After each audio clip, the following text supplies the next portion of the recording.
Access to dignity அப்படின்னு ஒன்று இருக்குல்ல, அது வந்து எவ்வளோ தூரம் இருக்குன்னு நினைக்கிறீங்க for special children, differently abled people? access to dignity, we are still scratching the surface, Karthik.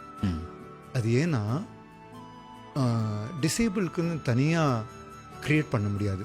Okay. அது எக்கோசிஸ்டமில் இருக்கணும். எஸ்.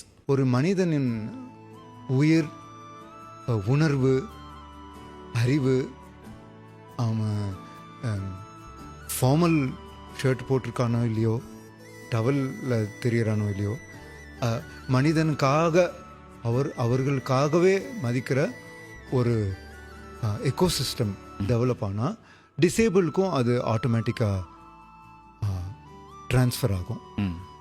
எதுவுமே ஒரு இந்த செக்மெண்ட்டுக்கு தான் நான் தனியாக பண்ணுறேன்னு செய்ய முடியாது. ஓகே.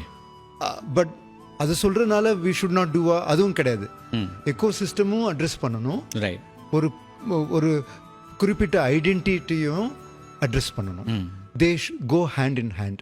ஓகே. ஆனால் access to dignity is something we need to work a lot. Right. It's more important than access to knowledge.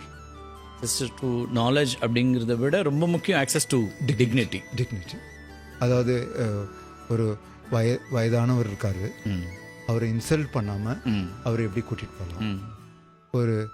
ஒரு ப்ரெக்னென்ட் பர்சன் இருக்காங்க, அவங்களுக்கு வித்தவுட் அவங்களுடைய பாவர்ட்டியை காமிச்சு, என்னால் முடியலன்னு காமிச்சு, கேமரா எடுத்துன்னு போய் அவங்களுடைய வல்னரபிலிட்டிஸ் எல்லாம் காட்டி அதுக்கப்புறம் நான் சேவை பண்ணுறேன்னு சொல்லக்கூடாது.